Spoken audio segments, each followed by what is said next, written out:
Pedro Sánchez ha llegado un momento en el que se vio que apostaba por el victimismo, que es cuando aparece en la última campaña electoral, en el plató de Pablo Motos y en el plató de Ana Rosa Quintana, y dice literalmente, es que yo estoy indefenso, ustedes tienen aquí el plató y me pueden atacar todos los días. Y digo, ¿qué? Es el discurso que puede decir a lo mejor Pablo Iglesias cuando tenía Canal Red, uno que sea muy antisistema, el discurso que podría decir Carlos Rovira, de yo no tengo un medio para poder defenderme todos los días, pero un presidente del gobierno puede decir a Pablo Motos o a Ana Rosa Quintana, es que yo no puedo apenas defenderme del ataque al que ustedes me someten. El truco de estoy yo solo ante el peligro ya nos lo conocemos. Lo que pasa es que lo haga un Wyoming o lo haga un Federico es lógico porque, oye, son líderes mediáticos y se pueden permitir el victimismo para ser mártires. ¿Cuántas personas dicen quiero una entrevista mañana en Televisión Española y la tienen? O quiero una entrevista en la SER y la tienen.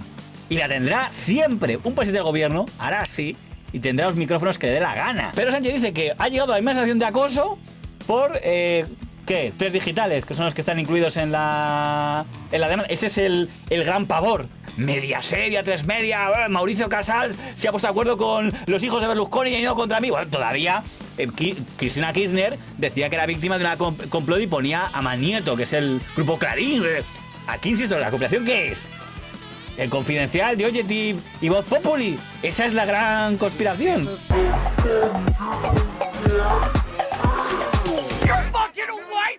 Pues bienvenido, señor Lamata. Este canal ya es su casa. ¿Cuánto tiempo lleva en The Objective? Que vi el otro día un vídeo suyo y dije, mira. Es que realmente no estoy. Simplemente me dejan colaborar.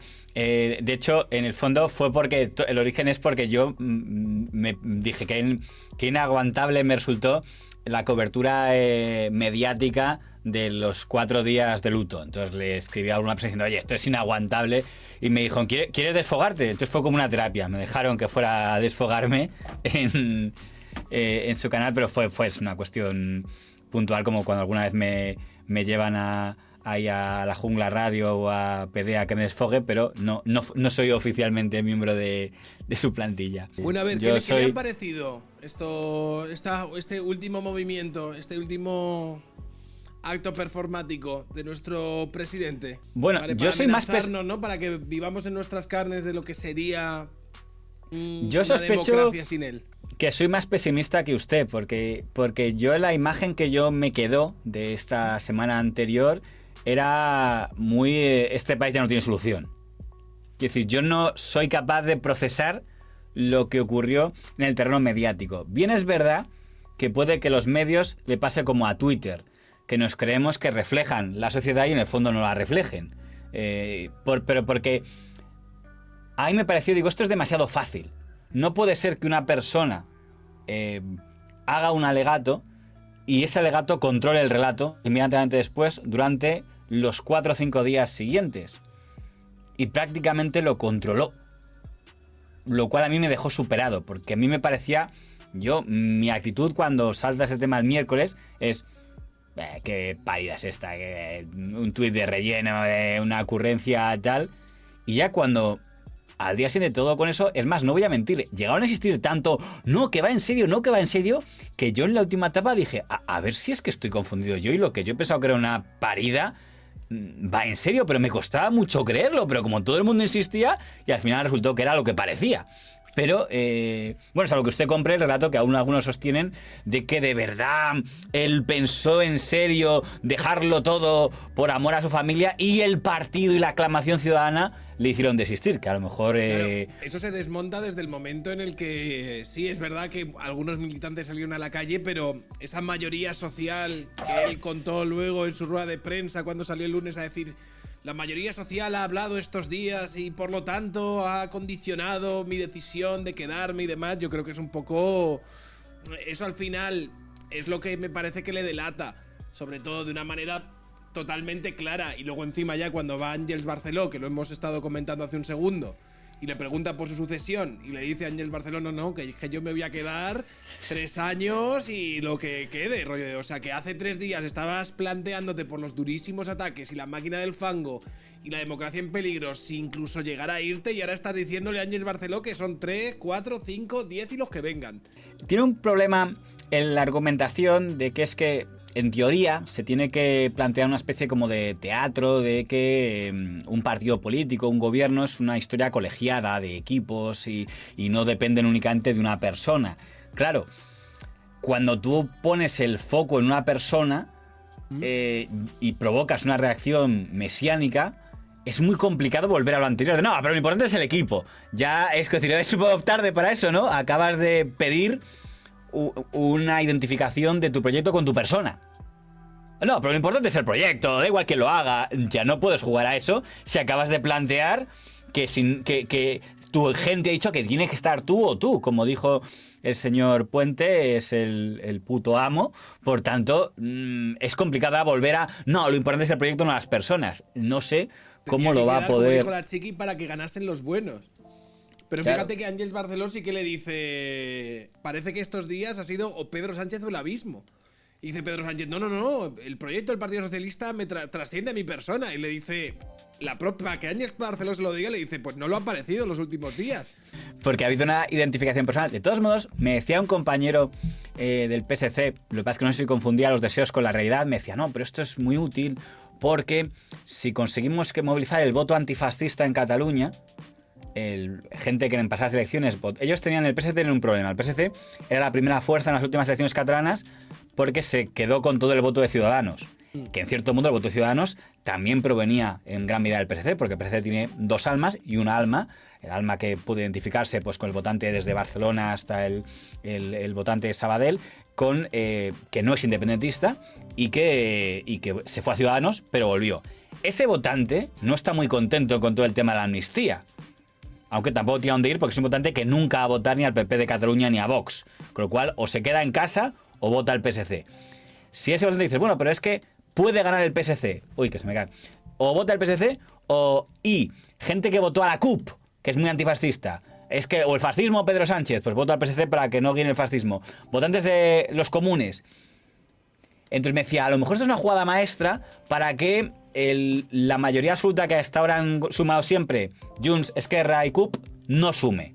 Si eso llega a ocurrir, es el mayor triunfo para Pedro Sánchez y el PSD. Pero no sé si confundía sus deseos con la realidad. Los sondeos podían apuntar a una situación como esa. Es que yo he leído que sí, pero claro, a lo mejor era algo que estaba cocinado por gente muy afín a Pedro Sánchez. Claro, que el PSC gane, sea la forma más votada, ya ganó la última vez. No sería una novedad. La novedad es que por primera vez no sume, porque aunque Esquerra Republicana le caiga como una patada el partido de Puigdemont, si vuelve a darse la suma que lleva dándose básicamente desde 2013, que es que los independentistas suman, Esquerra, Junts y CUP, si esa suma no da, se ha acabado el proceso para siempre.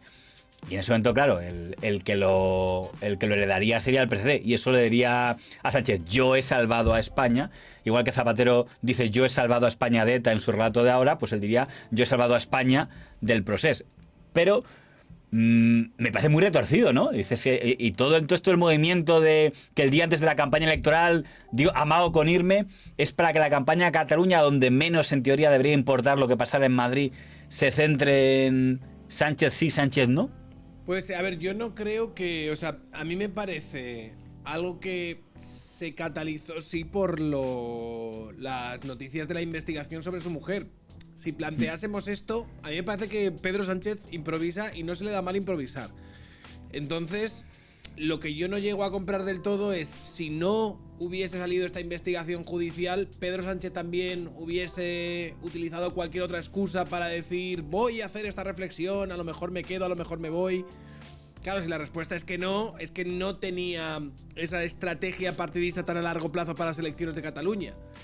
A mí me da la sensación de que la razón por la que él decide recluirse es para que no se hable de la historia de Begoña y para intentar, yo qué sé, ¿sabes? Una especie de huida hacia adelante de...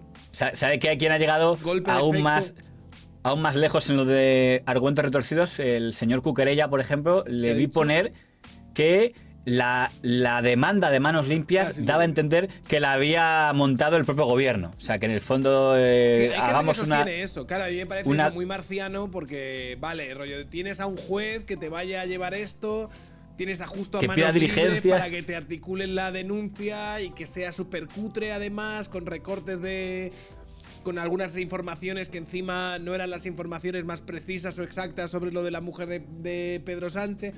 O sea, me parece muy marciano, pero bueno, marcianadas hemos visto. Lo que sí es cierto es que el mismo día que salió las diligencias, me acuerdo que salió este tertuliano juez progresista González Vega diciendo, bueno, ya sabemos que mañana todas las portadas van a ser con la imagen de la esposa del señor Pedro Sánchez diciendo apertura de proceso judicial, pidiendo...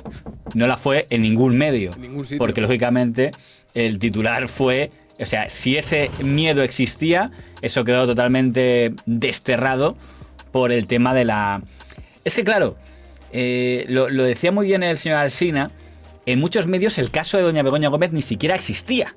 O sea, no estaban al tanto de que hubiera algo ahí, ni siquiera le ponían a lo mejor ni nombre ni cara, más allá de algunas entrevistas puntuales que había concedido. Y es verdad que hubiera habido que informar, pues miren, esta señora trabaja en esto, está un debate del cruce de... en el propio código del PSOE, me lo enseñó el otro día, hay un apartado directamente que habla del conflicto de intereses, de que hay que evitar que cualquier cónyuge de un cargo público tenga que ver, bla, bla, bla. Con lo cual había un debate de sin tener que meternos ni en corrupción, ni en tráfico de influencias, solo en el tema de conflicto de intereses ya daba para reflexionar este asunto. Claro, desapareció porque el tema no era conflicto de intereses sí, conflicto de intereses no. El tema era amenaza fascista sí, amenaza fascista no. Y ese fue el relato que se compró. Es más, se estaba fijando que aquel periodista, comentarista que se atreviera a poner el nombre de doña Begoña Gómez había entrado oficialmente en la comunidad. En el relato del lawfare, en la máquina del fango, el fascismo. Todos aquellos que desgastan y perturban nuestra paz democrática, que ahora nuestro presidente va a regenerar, porque lo que habíamos visto con la mujer había sido algo sin precedentes. Además salían... Me encanta, por ejemplo, Silvia Inchaurrondo poniendo esas caras así como muy serias ahí. Es algo que nunca antes, jamás habíamos visto un ataque de esta manera tan contundente. Le han machacado, le han atacado, le han... Yo estaba... pues es interesante. De todos modos, doña Silvia Inchaurrondo, y yo lo lamento porque es una persona que tiene una trayectoria bastante importante, básicamente la mayor parte de ella a la sombra de doña Iga Gabilondo, que ha sido su gran maestro, pero el manifiesto que hizo el viernes... Yo había visto actos de lealtad periodística a políticos, pero de este nivel no es fácil, ¿eh? No es fácil. Demasiado descarado. O sea, es que adoptaba un léxico pseudopodemita para defender con uñas y dientes a Pedro Sánchez. O sea, hablaba el ya comunicado de la derecha decía básicamente judicial, claro, económica. Decía, la democracia está en peligro, era básicamente ese comunicado lo que decía, y por el golpismo mediático y judicial. Claro, una afirmación así, y sin querer, ella quedó a la cabeza porque ese comunicado nos enteramos que existe, porque ella lo comparte en redes sociales, que uno veía la relación de firmantes, y estaban ahí don Jesús Maraña, que es el que acaba de tener que rectificar lo de la esposa de Feijóo, y doña Ana Pardo de Vera, de cuyas rectificaciones usted conoce bastante, que ellas siguen hablando, ¡oh, la campaña de bulos! Digo, pues si los primeros firmantes son estos, no tengo claro en nombre de qué. Supongo que lo que quieren decir, y usted ya lo apuntó en uno de sus vídeos, es que lo que hace que las mentiras sean imperdonables o que sean errores es en función de quién es el objetivo. O sea, sí, si la noticia es falsa, perjudica a uno de los tuyos, entonces es golpismo fascista, y si perjudica a los de otro bando es un error que cometemos todos. A ver, también te digo una cosa, Silvia Inchaurrondo, ahora mismo que ya lo desmintió y no, esto es un bulo del Mundo, que luego el Mundo le acabó desmintiendo porque Televisión Española acabó diciendo no, de hecho le pagamos un poquito más porque también tiene este programa y son 546.000 euros en 2 años. Yo no sé hasta qué punto hay una serie de periodistas y hay una serie de individuos que pueden estar ligados a la figura de Pedro Sánchez que entienden que a lo mejor si se va Pedro Sánchez o si Pedro Sánchez decide dimitir, es potencialmente posible que ese contrato de 500.000 pavos pueda desaparecer. O si viniese, yo no estoy seguro de que un gobierno alternativo de derechas, de PP y Vox o lo que sea, mantuviese a Silvia Inchaurrondo presentando los programas que tiene en Televisión Española. Como dice en jurisprudencia, usted sabe que siempre cambia el color del gobierno, cambia la plantilla de Televisión Española de manera clara, por lo menos en los programas informativos, con lo cual evidentemente que saldría por la misma puerta que salió, bueno, a don Sergio Martín, que era uno de las caras visibles de la televisión española de Rajoy, le tienen de redactor de videojuegos. O sea, le sacaron de... Entonces, o una de dos, o directamente le sacan, como en el caso de doña Ana Pastor, que era de la etapa Zapatero cuando llegó Rajoy, o te ponen a hacer pasillo, alguna labor así. Son las normas de la casa, con lo cual, evidentemente, pero nadie había sido tan claro. Bueno, en el año 2000 hubo un comunicado de profesionales de periodistas, donde también fueron varios de Televisión Española, como Pepa Bueno, donde sí decían, en el año 2000, que pedían el voto para la izquierda, no concretaban el partido, era o PSOE o Izquierda Unida, porque temían que si ganaba el Partido Popular otra vez, la democracia podía desaparecer. Eso se ocurrió en el año 2000, con lo cual es verdad que siempre lo de dramatizar, que eso lo cuenta Urdazi para presumir diciendo, y no les despedía a ninguno de ellos cuando ganó Aznar con mayoría absoluta, a nadie les tocó. Es verdad, me alegro que no lo hiciera, pero si lo hubiera hecho, creo que hubiera tenido unos componentes legales complicados, porque estás diciendo que despides a alguien porque ha hecho un manifiesto en campaña electoral, pero bueno, que a él le gustaba ponerlo como decir, yo no soy como ellos, no despedí a Pepa Bueno, ni a los hermanos Sacaluga, ni a Aliza Gómez Montano, que eran los que fueron aquel manifiesto, que eran todos periodistas de RTV de aquella etapa. Pero ha sacado usted el tema en el que yo quería entrar, porque sí. A mí una cosa que me molesta mucho, pero es ya inevitable, es una batalla perdida, es el concepto que decía don Vicente Vallés de adanismo, de presentar siempre todo lo que pasa como si fuera algo que... el famoso término de se han cruzado líneas. Porque... Es sin precedentes. Nunca antes había sucedido. La democracia y España empieza con Pedro Sánchez y terminará, supongo, también con Pedro Sánchez. Porque bastó que don Pedro Sánchez diga en Twitter que es una amenaza sin precedentes, una campaña como pocas, para que gran parte de las tertulias de ese día, del día siguiente, empezaran diciendo, incluso periodistas del sector que ellos dirían moderados, yo qué sé, del señor Casqueiro, tal, diciendo, tenemos todos que reflexionar, se están cruzando líneas. Hoy mismo muchos decían, bueno, lo que está claro es que sea STEGA o no, se han cruzado muchas líneas. Bueno, pues me tienen que concretar, o sea, dame un dato para que yo pueda entender qué elemento ha cruzado líneas que no haya pasado hasta ahora, porque no lo consigo encontrar. Entonces, tanto en el fenómeno de gobierno acosado, como fenómeno de gobierno víctima de medios, como hay demasiados precedentes. Y voy a pedir a la gente que haga un recorrido con nosotros de los gobiernos que ha habido, que tampoco ha habido tantos. Es que el gobierno de don Adolfo Suárez, el de la UCD, ya se sintió acosado. Yo me acuerdo que yo entrevisté al señor don Rafael Salgado, de secretario general de la UCD, y me decía, los artículos de prensa eran atroces. En el Congreso de los Diputados, y no hay corte de ello, pero el que era vicepresidente, Abril Martorell, cogió del brazo a Julián Lago y le dijo, estáis convirtiendo a este país en un estercolero. Medios como tú, se refería a Interview, como El Imparcial, como El Alcázar, los medios de la época. En algunos medios de comunicación se ha especulado producto o bien de la ciencia ficción o bien de los intereses concretos de algunos señores que intentan constantemente introducir factores de tensión en una vida que ya está suficientemente tensionada por la existencia de problemas reales. No sé si se ha oído, le preguntaban al duque de Suárez de por qué algunos medios están especulando de inestabilidad, de si él podría dimitir, de si puede haber ruido de sables, y decía, lo que pasa es que aquí hay unos señores que son los medios de comunicación que están empeñados en crear más problemas como si no tuviéramos suficientes problemas en ese momento.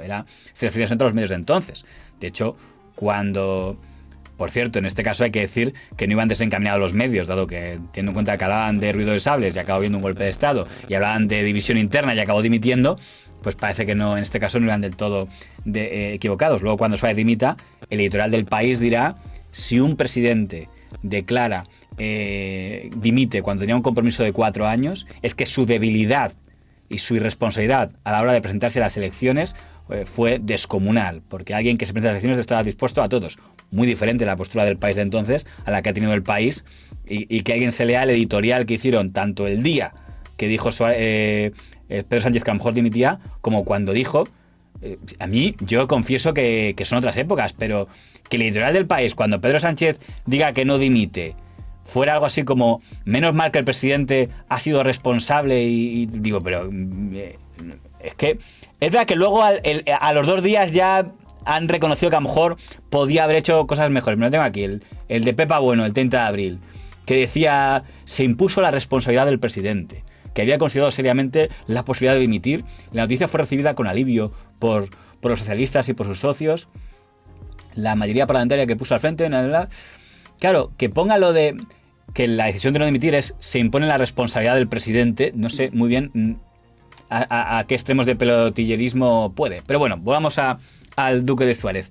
Él ha dicho varias veces que se sintió acosado. Sí. Y lo ha dicho con esas palabras. Y le he puesto un ejemplo de la entrevista que lo puede usted poner para que lo vean los oyentes. Muchos compañeros míos, como consecuencia de la erosión de imagen que yo había estado sufriendo durante muchísimos años, y el acoso impresionante a que fui sometido por el Partido Socialista. Señor Suárez, ya no soporta más democracia. La democracia ya no soporta más a Suárez.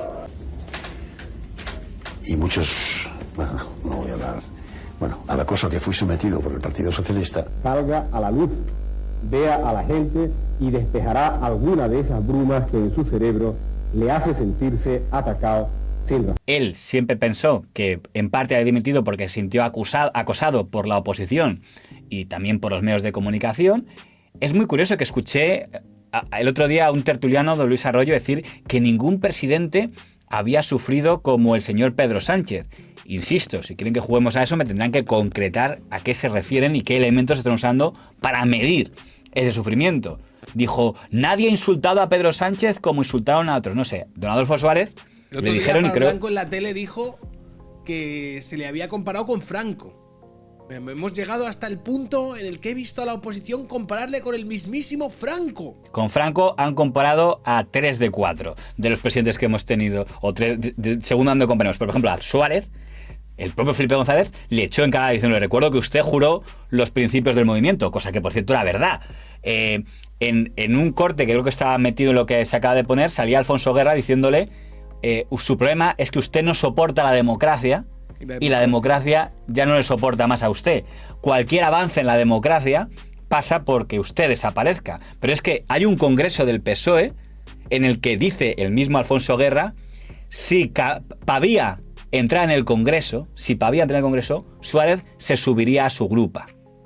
Que yo no sé cómo anda de historia la gente, pero está hablando del golpe de estado de Pavía. Porque eso aún era antes de Tejero. Era como decir, si hubiera un golpe de Estado en este momento, Suárez lo apoyaría. Porque la idea que se decía sistemáticamente es Suárez es incompatible con la democracia. Y había algunos indicios también lógicos para pensarlos, para ponernos un poco en la lógica del momento, de que Suárez era una persona a la que no le gustaba nada el Parlamento, no iba nunca. Esas sesiones de control, él nunca iba. Entonces, ¿por qué decía la oposición, usted no es demócrata? Porque decía, usted nunca viene aquí a rendir explicaciones de lo que hace. Tuvieron que hacer una moción de censura para obligarle a que fuera al Congreso. Tampoco quiero, por tanto... Pero la campaña sistemática de Suárez no ha leído un libro en la vida, que era una cosa que se decía en aquella época. Suárez no ha leído un libro. Le tienen que escribir los artículos porque no sabe escribir. Suárez es tonto. Suárez es un traidor. Suárez era, para la derecha... Más a la derecha era el traidor y para la izquierda era el franquista bobo inútil arribista.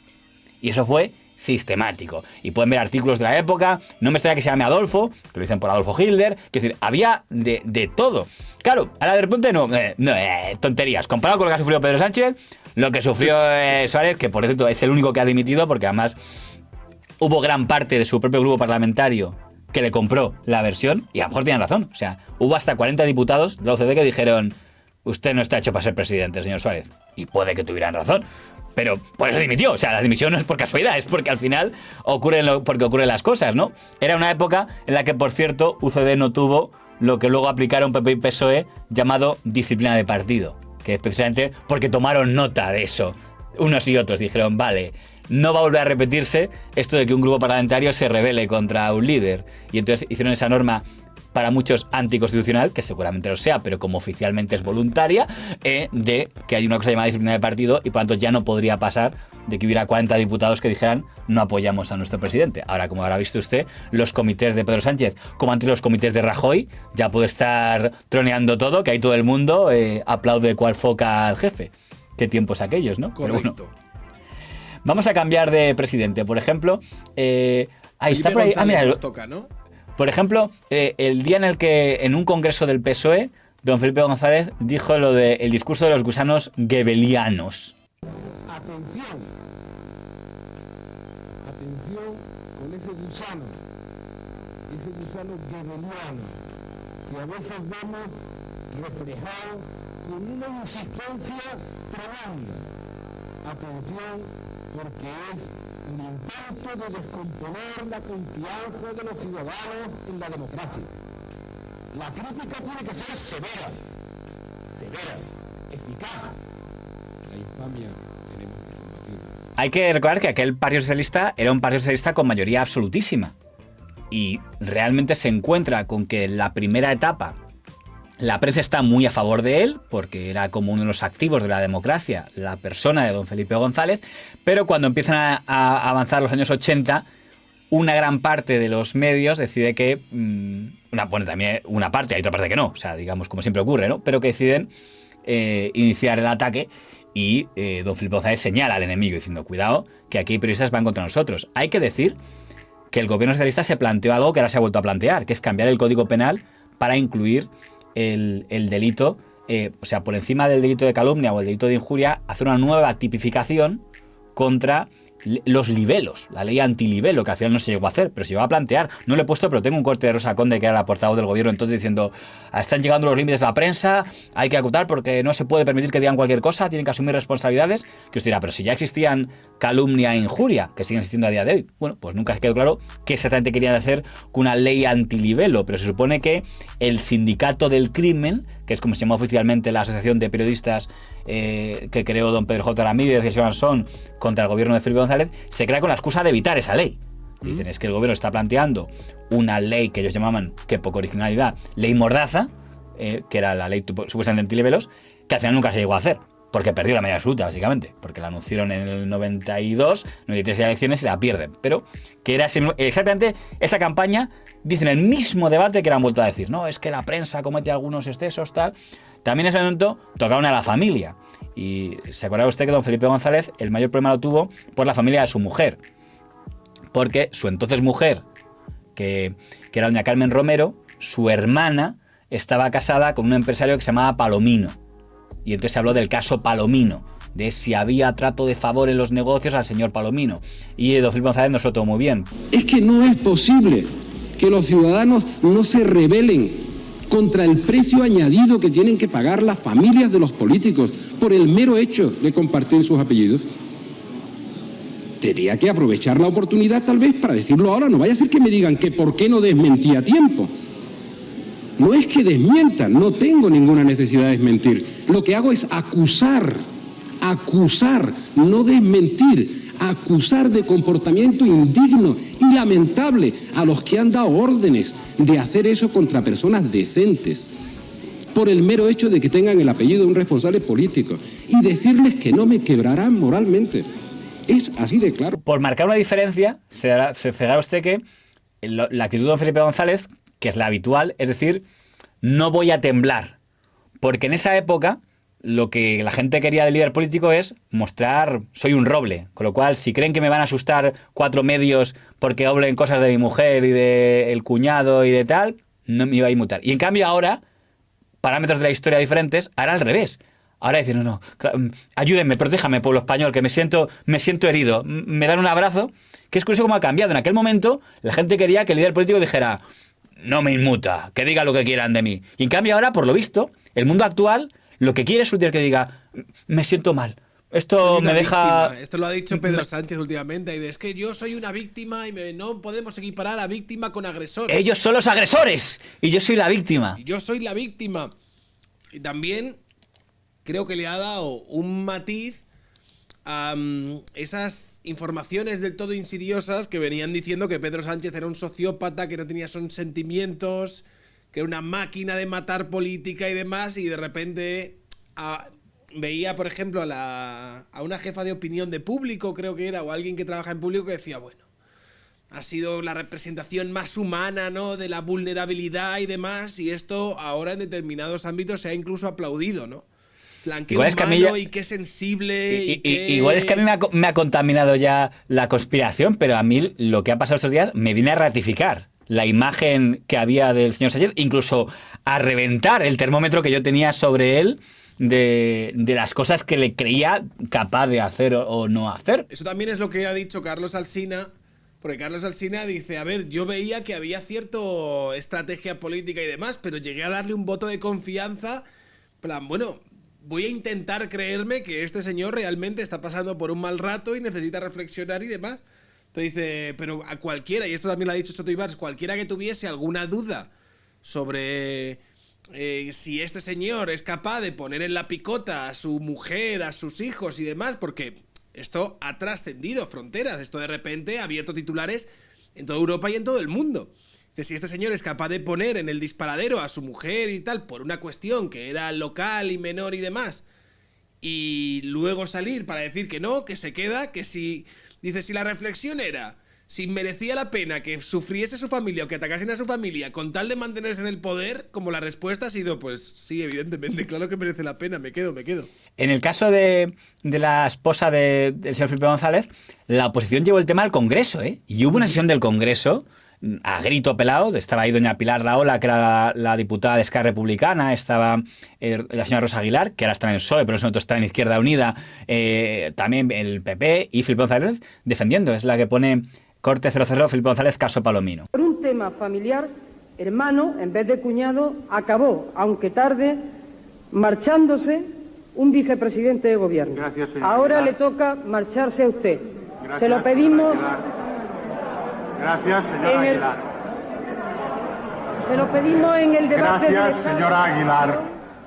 Y ahora Señora Aguilar no tiene la palabra. Diría la mujer de César tiene que serlo y parecerlo. El cuñado del presidente del gobierno también tiene que parecer honrado, además de serlo. Y sobre todo, lo tiene que parecer el presidente. Hasta que no consiga convencernos a la oposición y a los ciudadanos que no ha tenido nada que ver, hasta que no consiga convencernos de que no ha tenido nada que ver, que paren La llamo esto. al orden por segunda vez. No tiene la palabra. Perdón, es que con tanto ruido no lo oía, señor presidente. Gracias. Que es carente de toda ética, y se lo digo con total respeto, es que se hagan imputaciones que no se pueden probar. Por consiguiente, yo le voy a reiterar que si alguien demostrara que yo he hecho nunca un trato de favor por razones familiares o de otra índole, podría entonces tener en consideración sus argumentos. Yo lo niego solemnemente en la Cámara. Fíjate, no tenía precedentes, nunca habíamos visto nada igual en la historia de la democracia. Claro, lo que nadie se hubiera imaginado es que en ese momento, cuando piden explicaciones por, oiga, qué está haciendo su esposa, la hermana de su esposa y sobre todo el marido de la hermana de su esposa, que diga, ¿cómo se atreven ustedes a cruzar esa línea de tocar a mi familia? Y que salga media profesión periodística a decir, pues es que, ojo, no hubo ninguna condena.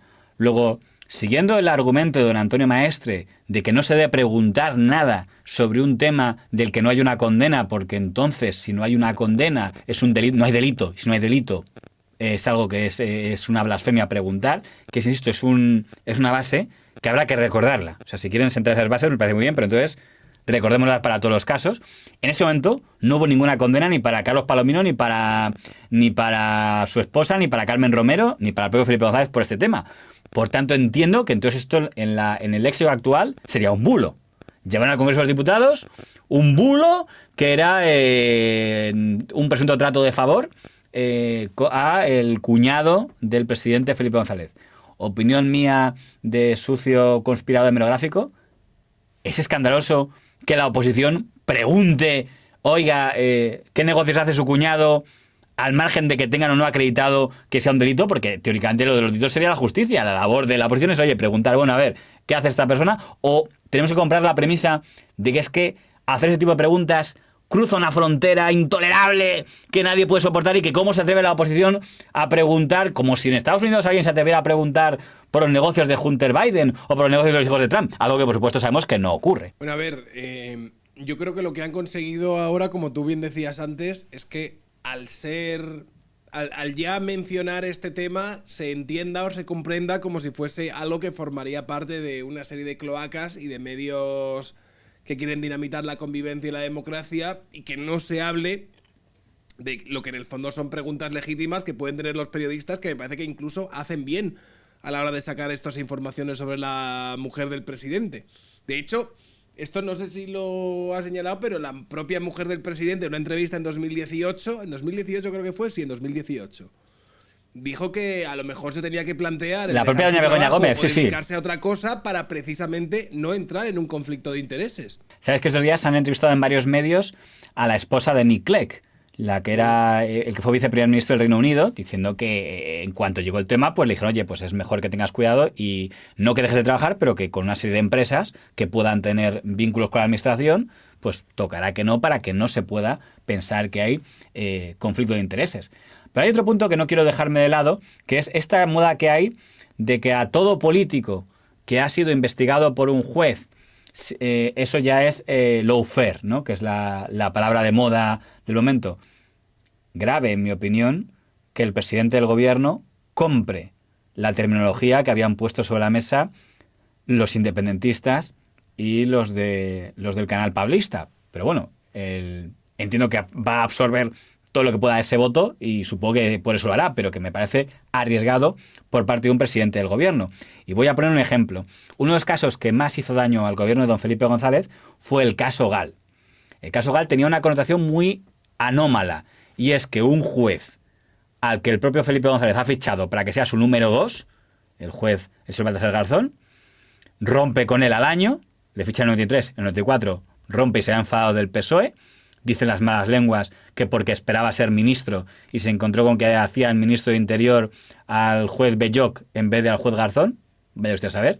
Pero claro, es ese juez Garzón el que saca la instrucción del caso Gal y empieza a encarcelar a miembros del PSOE por el caso Gal, que en ese momento se dedican a decir: esto es un intento de derribar al gobierno de don Felipe González. No usaban el término lawfare porque en ese momento no estaba de moda, pero lo que decían era eso.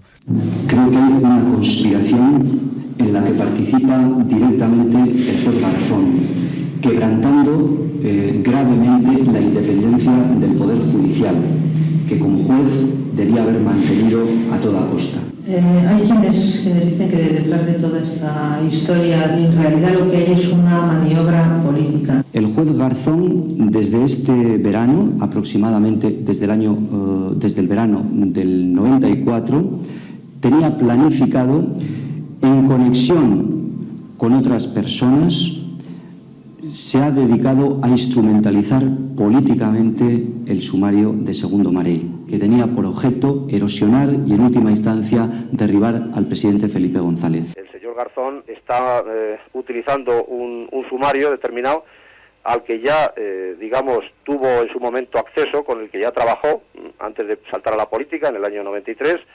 Tuvo una reunión, un encuentro con el señor Domínguez en las fechas inmediatamente anteriores a ese paso a la política. Ha habido unas filtraciones continuadas siendo el sumario secreto.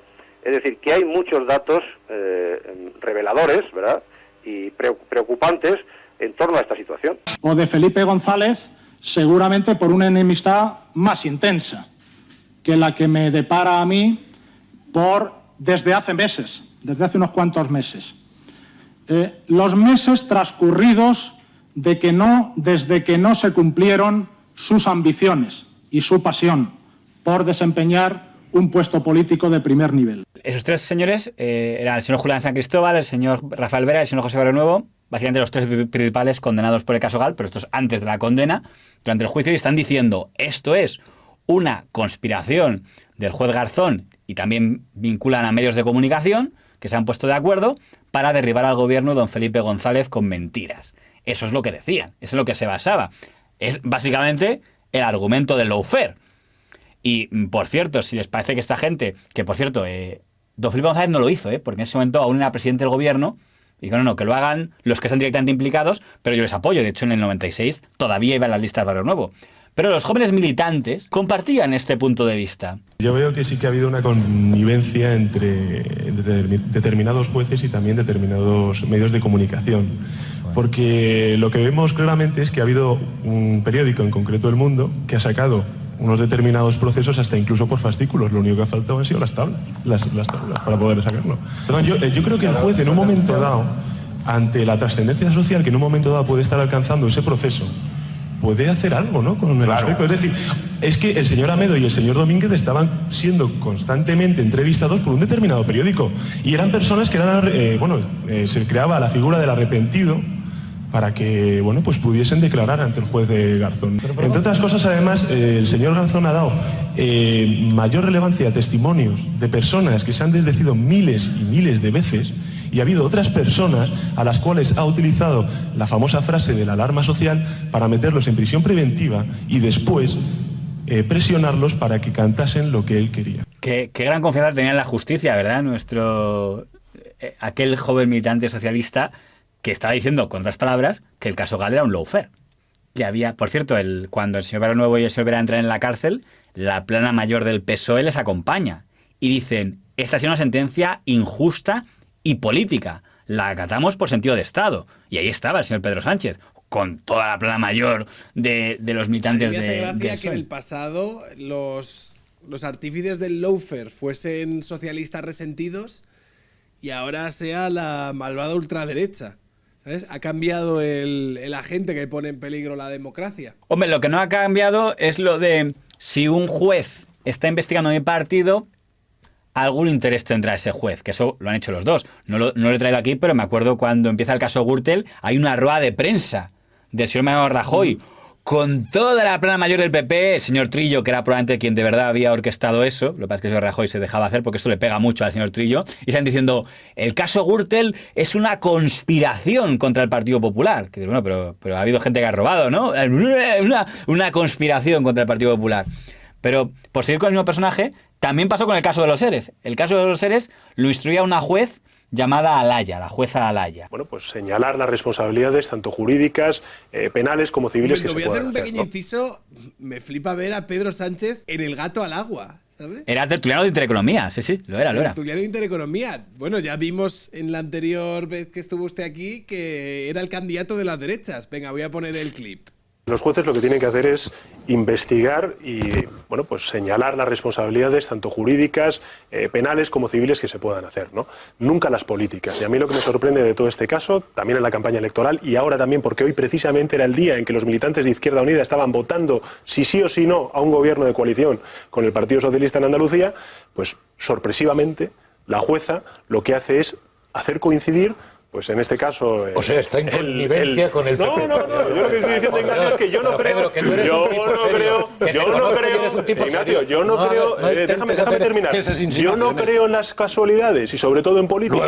Luego piensas que está en connivencia si se llama a declarar al director general de Empleo en plena campaña electoral antes de las elecciones andaluzas y ahora, en el momento en el que se están llamando a los militantes de Izquierda Unida a votar en referéndum si sí o si no a un gobierno de coalición y la señora jueza lo que hace es, publicar este auto, en este caso de encarcelamiento del exconsejero de Empleo, pues hombre, es mucha casualidad. Por cierto, no es la primera, es la segunda. Vemos que lo que decía antes, que un gran sentido de acatamiento a la justicia, aquí ya era un diputado, no era ya un militante cualquiera, y estaba insinuando que, en fondo es un poco lo de señor, la profe me tiene manía, ¿no? Es un poco, si el juez me investiga, es que este juez quiere perjudicar a mi partido. No sé, dado que el caso de los seres acabó con una condena tanto al señor Chávez como al señor Griñán como a otros cuantos cargos, no parece que fuera todo un montaje, pero bueno, que sabré yo, como llaman lawfare tanto cuando acaba en condena como cuando no acaba en condena, porque veo que se usa por defecto contra toda investigación judicial que se hace, es un poco complicado. Cuando se produce el caso Filesa, uno de los portavoces del PSOE de aquella época, que es Ibarra, llega a decir, igual que ETA interfiere en la vida política con atentados, el juez del caso Filesa, que no me acuerdo el nombre ahora, busca interferir en la política con sus sentencias y resoluciones, que eso provocó que ese juez pidiera amparo del Consejo General del Poder Judicial, pues no me ha comparado con ETA el PSOE, ¿no? Con lo cual ya digo que esto de presentarse como víctima de los jueces no lo ha creado el señor Pedro Sánchez. Lo que pasa es que quizás lo hace de una manera más niña o más infantil. Pero ya digo, Ibarra llegó a comparar a un juez con ETA por decir eso, que quería influir en la política, al igual que otro lo hacía con resoluciones. Pero si quiero escuchar las lindezas que decía don Felipe González a los medios, ponga el corte de 000, Felipe González, víctima de los medios. ¿Cómo podemos soportar a una derecha que porque no sabe perder quiere desacreditar, aceptar la derrota en la esencia de la democracia? Y yo perdí en el 96, después de una gran conspiración que desestabilizaba el Estado. Le da miedo a la gente, le da miedo meterse con estos periodistas que amenazan tanto y que te escriben todos los domingos no sé qué cosa y que te insultan todo el tiempo y que en la radio te insultan todas las mañanas. Yo no les tenía miedo cuando vivía Franco, les voy a tener miedo ahora. No hay derecho. Les digo lo que son. Les digo lo que son. ¿Les gustará o no les gustará? Pero son basura mediática. Basura mediática. Y Pedro Jeta, sí, y el Jiménez los demonios, todo este ganado con los que nadie se meten porque todo el mundo además les asusta, porque los tipos son tremendos, ¿no? Digo, pues es Pedro Jeta y Jiménez de los demonios, no de los santos. ¿Qué coño los santos? Porque esté en la COPE va a ser de los santos, es de los demonios. Jiménez de los demonios, ¿qué coño los santos? Y Pedro Jeta. Pedro Jeta del inmundo le llamaba. Porque, claro, eran los que habían sido en su etapa, eran los que eran los mayores enemigos. Por cierto, diría yo que de mayor enjundia que lo que decía otro día en Televisión Española de digitales y páginas web, que es en lo que hemos quedado. Antes, cuando querías ser un enemigo mediático, buscabas que tuviera cierta entidad, ¿no? Ahora se es víctima con muy fácil. El señor Aznar acuñó un término, y me da rabia no haber encontrado el corte porque lo dijo las veces, que era, hay una entidad perturbadora fácilmente identificable. No decía el nombre, se refería al presidente del grupo Prisa, que había en aquella época, que se llamaba Jesús Polanco. Y entonces decía, nunca decía su nombre, decía, esa entidad fácilmente identificable, era el nombre que usaba en mítines para referirse a cómo que según él buscaba perturbar la democracia y perturbar su gobierno. De todos modos, he escogido un corte para que vea que el señor Aznar también cuando quería desfogarse contra los medios, también lo tenía claro. En toda esta historia, ustedes, a mí ese grupo que publica esas noticias, que es el grupo Prisa, y que me distingue con su animadversión, por no decir odio, desde hace muchos años, y en su derecho intentó impedir que llegásemos al gobierno, pero luego ya, con menos razón, desde luego, intentó impedir que se gobernara. Medios de comunicación conocidos por su delirante obsesión contra el gobierno del Partido Popular mintieron. Usted ha repetido los medios privados en no sé cuántas veces en su intervención. Me halaga mucho su preocupación por los medios privados. Me halaga mucho con su filosofía política su preocupación por los medios privados. Yo no tengo una preocupación por los medios privados, fíjese usted. A mí me ha parecido siempre que existan muy bien los medios privados y que digan lo que le parece oportuno. Lo que a mí me parece es que cuando mienten hay que decirles que mienten. Y hubo algunos que mintieron hasta dar asco, señoría. Hemos visto, no es casualidad los dos cortes, don Felipe González ha dicho y ha sostenido varias veces que él perdió las elecciones del 96 por culpa de una conspiración mediática. José María Aznar, en la segunda intervención que hemos visto, está hablando de su derrota electoral en el Congreso de Diputados y dice que perdió porque medios de comunicación conocidos por su delirante obsesión contra el gobierno del señor Aznar mintieron.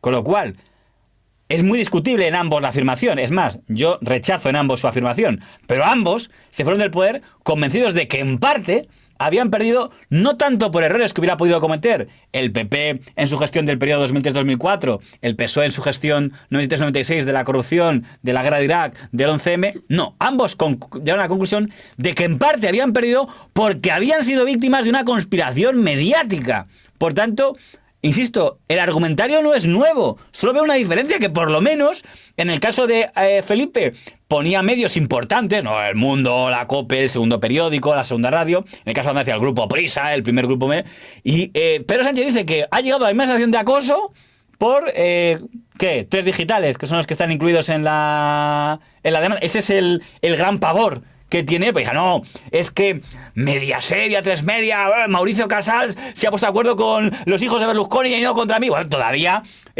Cristina Kirchner decía que era víctima de una complot y ponía a Manieto, que es el grupo Clarín. Aquí, insisto, ¿la conspiración qué es?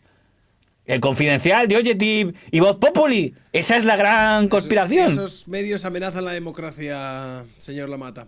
Que, por cierto, ya entonces, yo no le compraba el discurso ni a señor González ni a señor Aznar, porque para mí una conspiración tiene que ser porque haya elementos ajenos por decir, no, mira, hemos pillado que en esta redacción tienen metralletas con la que mañana van a tomar por asalto, buah, ríete usted el asalto al Capitolio, tal.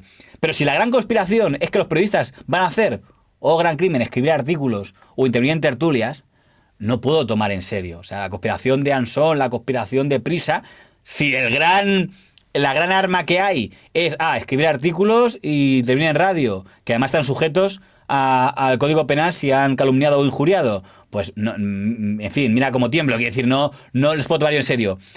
En este caso menos todavía. O sea, si ya entonces me costaba tomarme en serio a mí la teoría de la conspiración contra Felipe González o la conspiración contra Aznar, la conspiración contra el señor Pedro Sánchez es que ya me la tomo bastante a risa.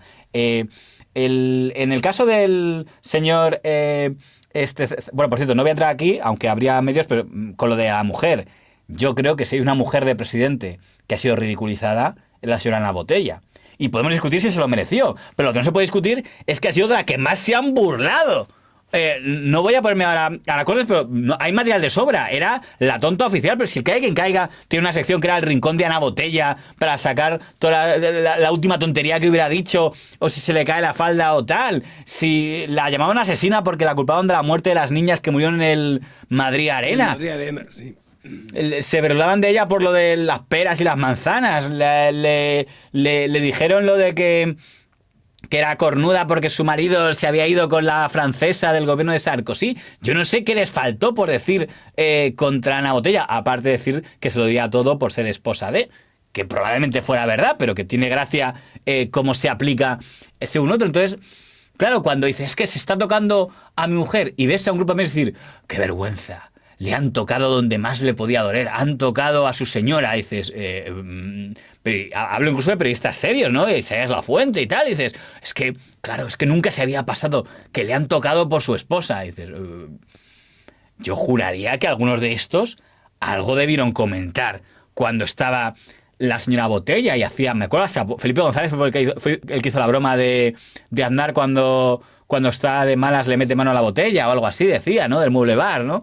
Entonces, ya resulta que no, que nunca se había tocado a ninguna esposa del presidente del gobierno, ¿no? Son cosas que ocurren. En la etapa del señor Zapatero, también se jugó un poco con lo de que viene el peligro fascista. Es que siempre hay como una especie de comodín de sacar que viene el Doberman fascista. Y esto decían en el 2008, no existía Vox, pero la amenaza de la extrema derecha ahí estaba. Ponga el que pone corte 000 zapateristas, que es cuando se crea la plataforma de apoyo a Zapatero, y salen ahí los que entonces la presidían, el señor Lupi y otros, el que presidía en ese momento la Academia de Cine, estos que salieron también el pasado viernes, son los equivalentes a los que aparecieron el pasado viernes a arropar a don Pedro Sánchez del sector de la cultura, mucho ¿no? humor involuntario ahí, ¿eh? A ver, pongo esto. Para que no vuelva esa turba mentirosa, humillante, que piensa desde su imbecilidad que todos somos más imbéciles que ellos. Tenemos la obligación irrenunciable, nos va la vida y el país en esto, de crear un cordón sanitario para evitar que esta derecha, más que ultramontana, cerril, troglodita, casi gótica, se adueñe del pensamiento y el espíritu español. Yo estoy de acuerdo con el señor Lupi. El cordón sanitario es un cordón democrático en contra de una derecha que viene, que es una derecha fascista. Te guste a ti o Nacho, y aunque sean tus amigos. Es así. Casemiro, Nacho, por supuesto que sí, por supuesto. Se ha hablado del mundo, se ha hablado de la COPE. En el Partido Popular hay una serie de vasos comunicantes con algunos medios de comunicación. Pedro J. es el intelectual orgánico del Partido Popular, el señor Jiménez Los Santos es el mamporrero, es un personaje como hay en Estados Unidos. Es una operación golpista. Ahora algunos hablan de golpe blando. Bueno, eso dijo don Manuel Rico en la cadena SER, que recordemos que es la cadena de radio más escuchada, que a mí me Me asustó porque afortunadamente este país no es otro, pero en otro país cuando quieres hacer un cambio de leyes, lo primero que tienes que decir para justificar un cambio legal es que esa institución de la que te quieres librar está en la legalidad. Entonces lo grave no es que diga don Manuel Rico que hay un golpe de Estado, es que dijo que la justicia está dando un golpe de Estado. Yo sé que él no lo pretendió. Las cosas que se escuchan ahora en los cánticos en la calle y demás son los de fascistas con toga y... Vosotros, fascistas, sois los terroristas, le cantaban el otro día al Consejo General del Poder Judicial que en una espontaneidad, en un espontáneo movimiento social había salido a la calle a rodearlo. No sé, es que claro, cada país afortunadamente no se deben comparar, pero el argumento que dio el señor Erdogan para meter en la cárcel de la noche a la mañana a 200 jueces fue ese, que desde la justicia de su país se planeaba un golpe de Estado. Pero... yo recuperaba este corte en el sentido de que me hacía gracia todos estos tertulianos que veíamos, María Antonia Iglesias, en paz descanse, Donoso de Cáceres, están hablando en el año 2008 con Zapatero, de que el gobierno de Zapatero está haciendo frente a una tentación golpista, pero en eso no existe Vox. ¿Quiénes son los golpistas? Era el Partido Popular, la COPE, de Federico Jiménez de los Santos, y el Mundo de Pedro J. Ramírez, que según esta teoría estaban actuando para desestabilizar el gobierno y que en el fondo era una táctica golpista. Es, insisto, la consigna de siempre. O sea, se repite más que el ajo, al fin de cuentas. Lo que pasa es que no hace falta que Vox estuviera en la ecuación para decir que el peligro es la extrema derecha. Ya antes de Vox se decía lo mismo del peligro de la extrema derecha. Pero bueno, de todos modos, el político más atacado en aquel momento fue don José Bono, que fue ministro de Defensa del señor Zapatero. Y también ahí fue básicamente un grupo, el Grupo Intereconomía, donde estaba, por ejemplo, el señor Díaz Villanueva por ahí, que se iba a publicar un serial de informaciones sobre el patrimonio de la familia Bono, porque resulta que desde que él estaba en política a su familia le había ido muy bien en los negocios, hasta tenía una hípica montada, tal, y él se lo tomó muy mal, el serial de portadas de Intereconomía contra él se lo tomó muy mal, y son unos argumentos, por supuesto, muy originales y que nunca hemos escuchado por ningún político. La campaña de difamación que se me ha organizado, no ha habido una campaña en democracia tan insistente y tan larga y tan cruel como la que se hace contra Bono, llamando con nombre falso para que les den facturas de un camión que ha comprado la hípica que es de mi familia. A mis hijos les esperan con fotografías en las casas para ver qué descubren. Están intentando llegar a amigos, familiares, y encima no me soportan que mi mujer sea independiente, que no sea una empresaria dependiente del jefe de la casa, que a mis hijos les vaya bien. ¿Y sabe qué le digo? Pues que sea guantista. Nadie, excepto el grupo de la extrema derecha, que tienen pues una campaña organizada para destruirme, pero a algunos les conozco, pero a algunos les conozco de la extrema derecha. La extrema derecha, una campaña para destruirme. En el fondo les gustaría que mi mujer no trabajara y que se quedara en casa únicamente porque es el concepto de mujer que tienen. Son argumentos que en absoluto habíamos escuchado antes y que no hemos vuelto a escuchar después. Que, por cierto, también tenemos aquí un problema para clasificar esto que hizo. Cuando dice la extrema derecha se refiere al Partido Popular y a Intereconomía, a Cospedal, concretamente, que en ese momento era quien lideraba la oposición a él. Pero tenemos aquí un problema. Según la doctrina maestre, dado que no hubo ninguna condena al señor Bono ni a su mujer de entonces, sería un bulo todo lo que se publicó. Pero dado que tampoco ha habido ninguna condena a ningún periodista por nada de lo que publicaron, porque parece que nada era mentira, porque se va a informar sobre el patrimonio de tiene esto y tienes todo y tienes esto otro, ¿qué hacemos entonces? Porque a mí me dijo una vez el director del País de entonces, don Javier Moreno, que los periodistas no solo debemos publicar cosas que sean delito. Dicen, no somos abogados. Pero entiendo que esa doctrina no es la que se lleva ahora. Porque antes entendía que a lo mejor puedes publicar algo porque te parezca relevante, te parezca poco ético, te parezca poco estético, te parezca simplemente cuestionable. Anda, mira, Mengano está trabajando aquí, o desde que es presidente ha mejorado esto, porque lo que básicamente hacían esos otros periodistas es decir, que estaba ahí, por cierto, el que ahora está en el Confidencial, el señor Olmo, era decir, desde que es presidente político el señor Bono, qué bien le dio los negocios a su señora y a sus hijos. Era básicamente esa toda la información. Nunca ha acreditado ningún delito, solo ha acreditado. Ahora, si tú dices, desde que es presidente don Pedro Sánchez, la señora Begoña Gómez ha hecho esto o esto otro, en teoría sería conspiración desestabilizadora. Por lo tanto, entiendo que si fueran sinceros los que hacen el comunicado del viernes, el del golpismo mediático judicial, lo que no quieres dar a entender es que lo que se hizo con los familiares de los políticos no se debe hacer. O sea, cualquier investigación, ni preguntes, ni escribas, porque eso es territorio sagrado, ¿no? Eso parece que... A ver, yo tengo la teoría de que es territorio sagrado cuando investigan a los familiares de los políticos que tú defiendes. Pero luego cuando se trata de otros familiares... O sea, por ejemplo, la familia de Ayuso había... O sea, yo creo que se ha analizado al padre, a la madre, al hijo, bueno, hijo no tiene, pero al hermano, a la expareja, el padre que no ya traigo nada muerto. porque usted ya hizo una muy buena edición en una de sus últimas piezas, pero además fue escalonado, porque fueron primero contra el padre por una ayuda que decían que había recibido, luego fueron a por la madre, luego fueron a por el exnovio, el que está, luego fueron a por el hermano, y es ahí donde más se emocionaron y se vinieron arriba ya con el tema del hermano, donde entiendo que no funciona la doctrina de si no está condenado es un delito inventado, que es la doctrina que dijo literalmente, es que no sé si escuchó usted que más te dijo literalmente, pides impunidad. Dice, impunidad para los delitos inventados, sí. Y un delito que no está demostrado es un delito inventado. Con lo cual, sí, pido impunidad. Pues entiendo que la doctrina del no va a ser aplicable. Antonio Maestre. Antonio Maestre, cuando le dijeron si pedía Maestre impunidad. es uno de los más críticos y que más señaló al hermano y que más ha hablado de la familia y todo esto. Pero a mí me hace mucha gracia que cuando tú se lo dices, porque yo lo he visto alguna vez que eso se ha planteado en redes sociales, los mismos que piden líneas rojas para unos son capaces de al segundo siguiente decirte que no es lo mismo. No es lo mismo. No es lo mismo.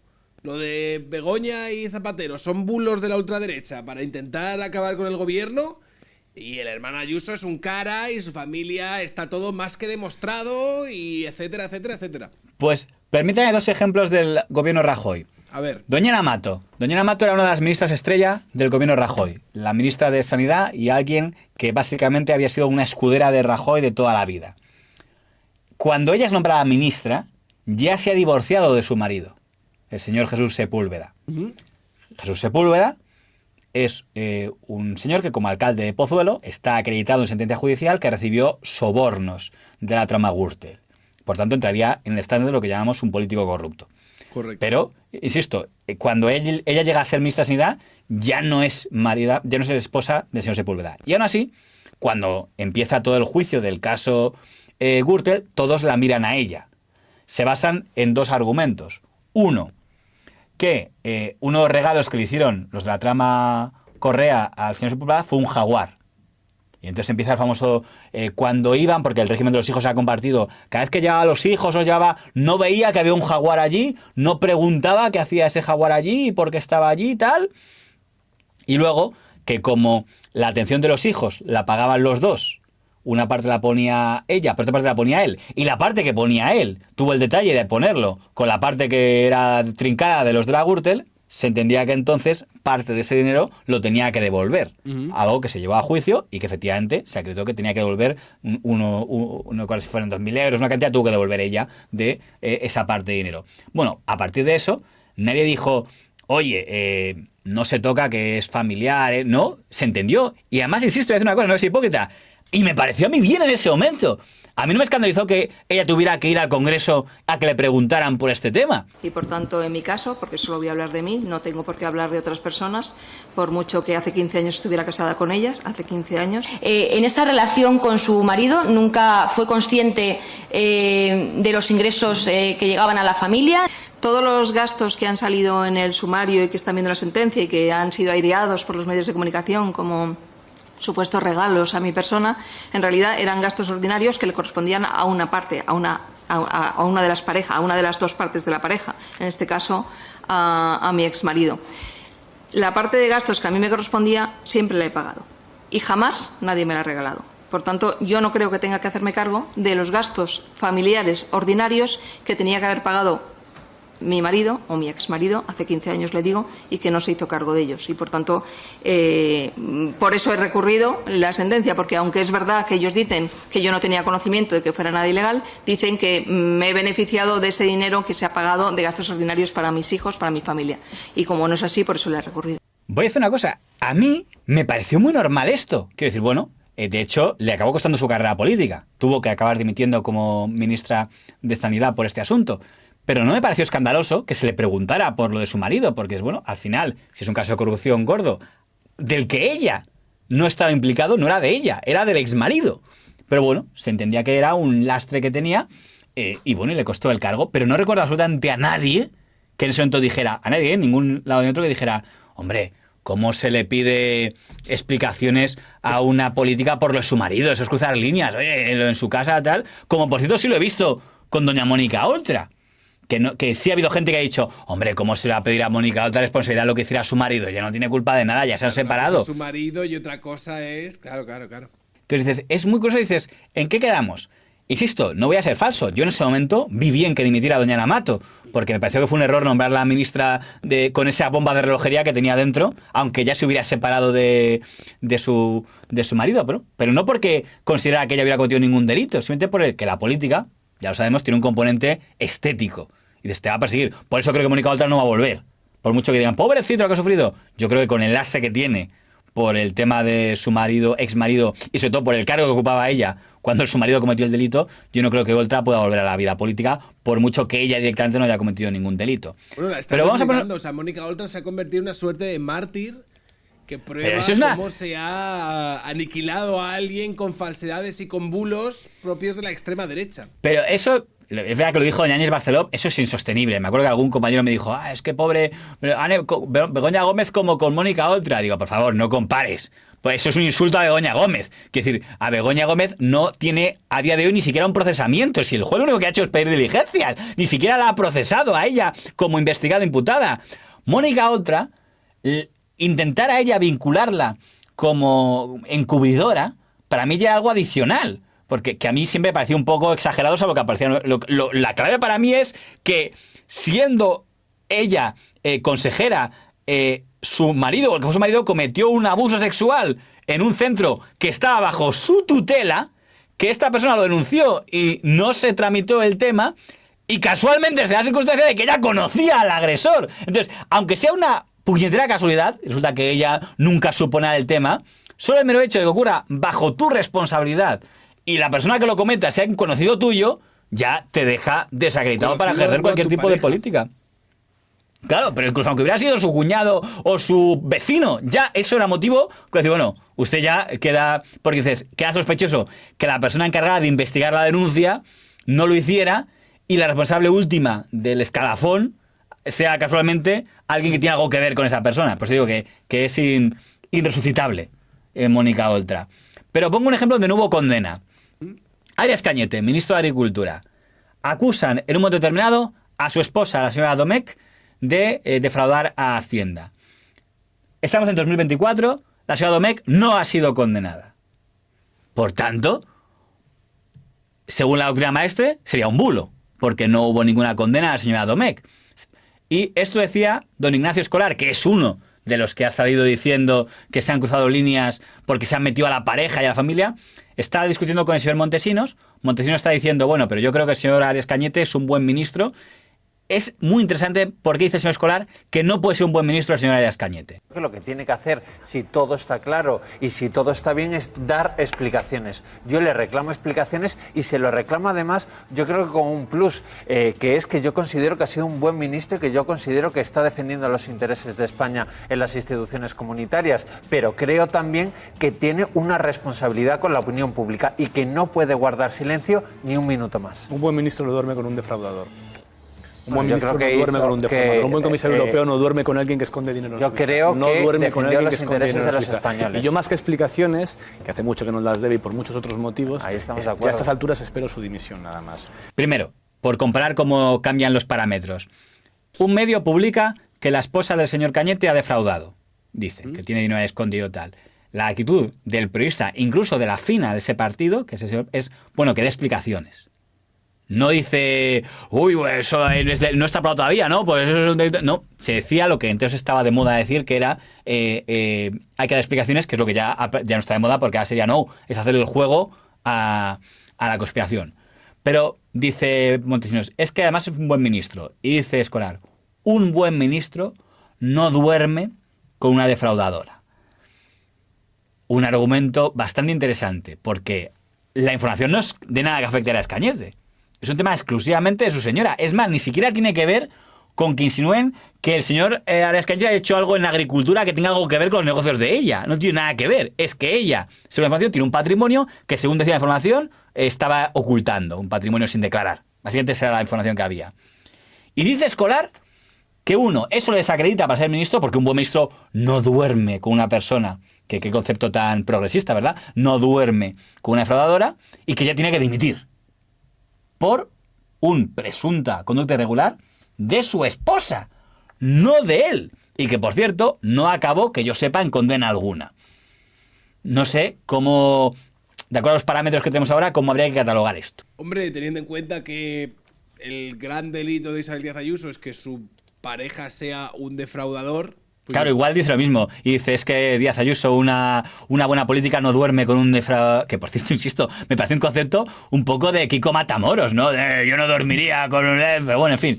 Pero a lo mejor piensa lo mismo y dice, no, es que diga lo mismo Díaz Ayuso. Yo, una presidenta de Madrid, una buena presidenta no duerme con un defraudador. No dormiría con un defraudador. Por eso digo que la conclusión que yo saco... Veo que me deja un corte, pero vamos, ya es redundante, de Rubalcaba cuando decía en la etapa de Zapatero que también era víctima de la extrema derecha. El caso Faisán es el precio político que ustedes pagaron en el inicio de ese sucio y mal llamado proceso de paz. El caso Faisán apesta a cloaca de Estado. Usted va contra mí. Por eso hace preguntas patéticas, 200 por escrito, tratando de pescar al Ministerio con cambios para esta noche lucirse por las cadenas de extrema derecha criticando a la policía. Por eso lo hace usted.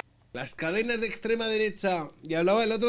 A mí me hace gracia también lo de Pedro Sánchez diciendo que hay que desmontar las cloacas, el Deep State y todas estas cuestiones, cuando... Esto lo decía el otro día Pedro Herrero, pero rollo, tío, pero vamos a ver. Si el PSOE y el Deep State son básicamente sinónimos. Pero si es que además... usted lo ha contado ya varias veces y es algo que no acabo de entender. O sea, yo puedo entender que un particular que se siente atacado recurre a la táctica del victimismo, decir, yo soy independiente. Cuando yo empecé a pensar que el señor Pedro Sánchez, y no me importa decirlo porque aquí ya que cuando damos la opinión es justo ser transparente, yo he sido votante en 2 ocasiones de Pedro Sánchez y creo que tuvo una primera etapa interesante. Y desde luego, ¿cuándo paró de votarle? Pues básicamente después de que llegara al poder.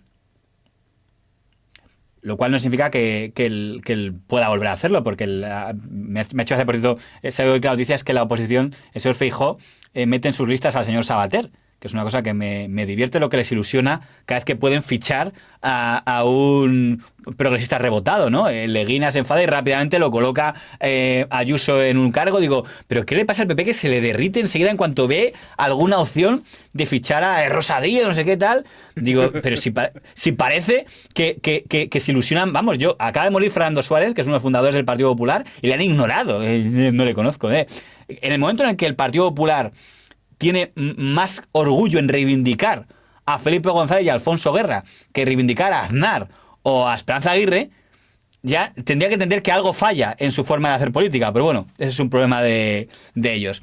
Pero a donde yo iba, Pedro Sánchez ha llegado un momento en el que ya se vio que apostaba por el victimismo, que es cuando aparece en la última campaña electoral en el plató de Pablo Motos y en el plató de Ana Rosa Quintana, y dice literalmente, y no tengo el corte pero lo podría buscar, dice, es que yo estoy indefenso, ustedes tienen aquí el plató y me pueden atacar todos los días. Y digo, ¿qué?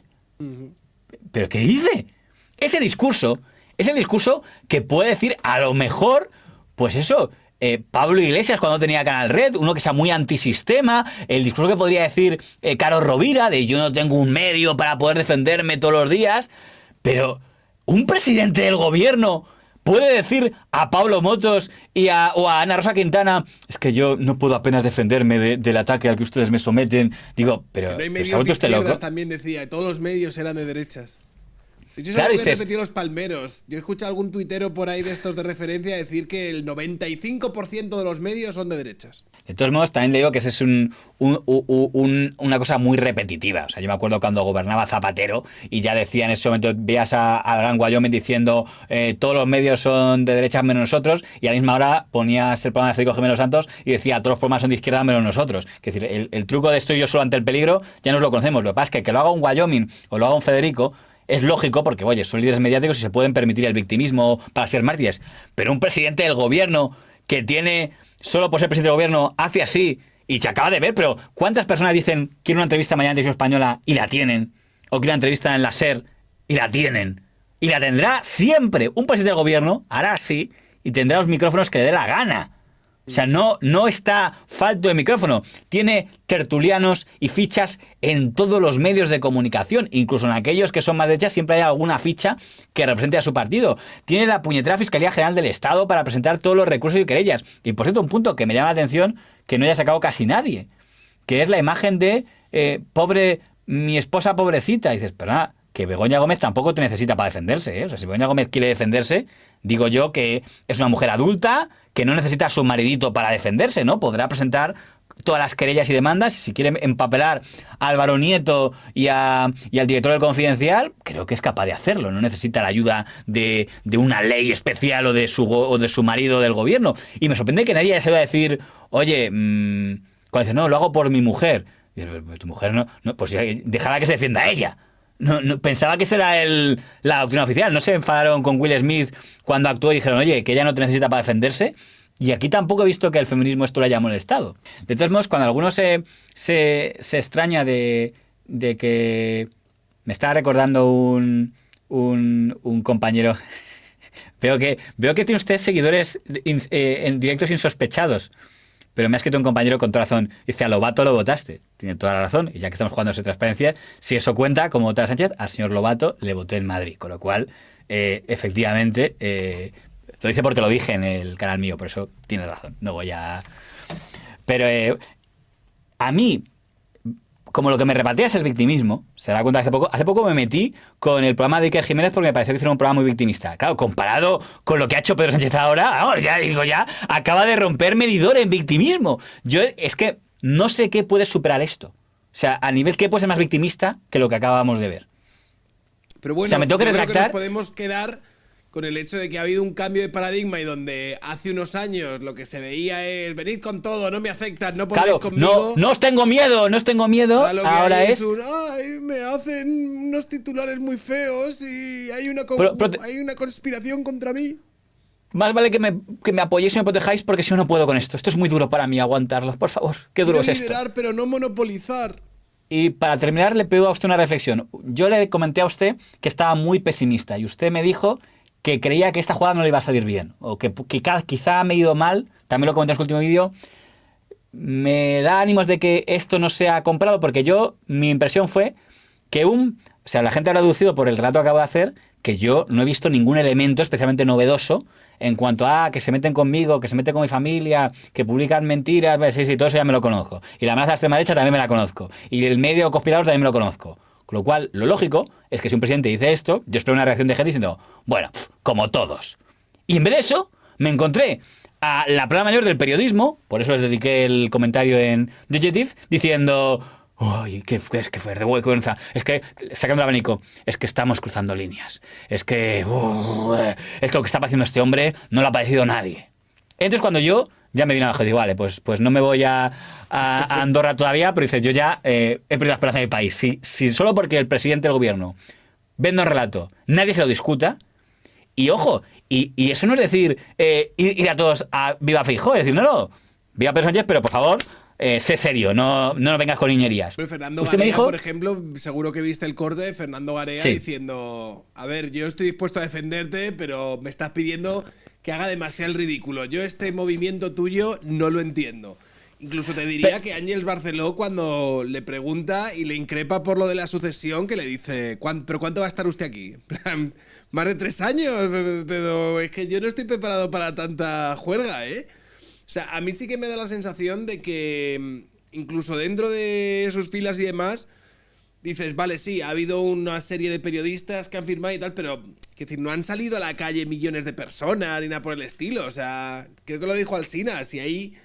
O sea, no logró ni que fuesen todos los militantes del Partido Socialista que había en Madrid, que tuvo que fletar autobuses. Entonces... Fíjese, lo de Garea, yo lo veo lógico, se lo decía ayer a otro periodista, digo, ha tenido orgullo, porque Garea estaba diciendo la semana pasada que estaba claro que se iba. Dices que tras lo que ha soportado, entiendo que se va a ir porque nadie aguantaría eso, tal. Claro, él no puede a la noche de la mañana decir, pues nada, aquí no ha pasado nada y ahora me quedo lo que haga falta, es decir, oye, si yo estaba diciendo el relato de la épica, pero es que yo entiendo que, o sea, no se es tan estúpido como para, o sea, yo creo que la capacidad de autoconvencerse en función de tu fanatismo, de tus sesgos políticos, tiene un límite y cuando ya lo sobrepasa dices, a ver, soy gilipollas, yo aquí voy a decir ahora. Sí. No, es que claro, el calor humano de la mayoría social le ha convencido y Pedro por fin se ha decidido seguir adelante más fuerte que nunca. Encima ahora dice que va a estar 3 años y lo que sea. Lo que haga falta. Hasta el fin de los días. Entonces,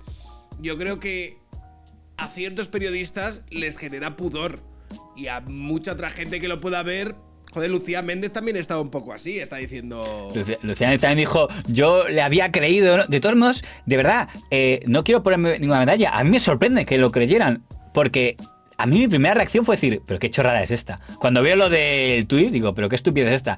Aunque tampoco voy a mentir, como bombardearon tanto, cuando yo llegué a pensarme el domingo, a ver si me estoy columpiando. Y mi primera impresión de que era una estupidez, pero hay gente que de verdad su primera reacción, según decía Lucía Méndez, fue decir, pobre presidente. Qué mal lo está pasando. Y yo no puedo entender eso. Dices, no tengo ningún elemento para decir que Sánchez lo haya pasado peor que Zapatero, que Rajoy, que...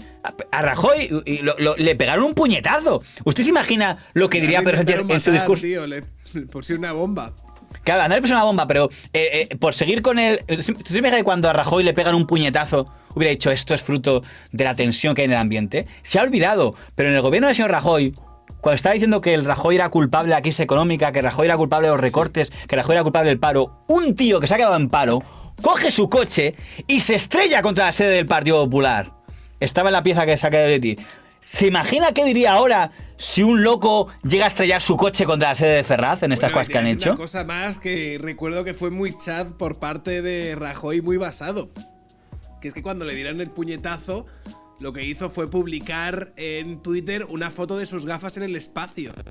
En plan, a modo de coña, en plan de, sí, mira dónde me han llevado las gafas, está la del espacio. Claro, pero fíjate, Rajoy como era, para lo bueno y para lo malo, o sea, en este caso vino bien, porque su actitud fue decir, es un acto... Podría haber dicho, esto es culpa de la demonización que hacen de mi persona... Y yo creo que no es porque dijera en plan virtuoso de no, yo no voy a hacer esto. Creo que porque su carácter es... Es que bueno, no le pues, sale, claro, es que tienes que ser Pedro Sánchez para que se te ocurran las cosas que se le ocurren a Pedro Sánchez. De todos modos, ya verá, no sé dónde estaremos dentro de 5 años, pero verá como cuando llegue otro líder, volverá a repetirse todo. Volverá a aparecer otro líder que dirá, nadie ha sufrido tanto como yo, soy víctima de una conspiración mediática, de lo que haya entonces, a lo mejor son redes sociales o son periodistas IA, lo que haya en ese momento, y dirá que es una víctima tal, y habrá un montón de periodistas que dirán, es verdad, nadie ha sufrido nada como el actual presidente Serafinillo, que es el que más ha sufrido en toda la historia. Eso es lo que yo tengo claro. Pues muchas gracias, señor Lammata, por venir un día más y regalarnos su hemeroteca. Que sean muchas más. Un saludo muy fuerte. Un saludo.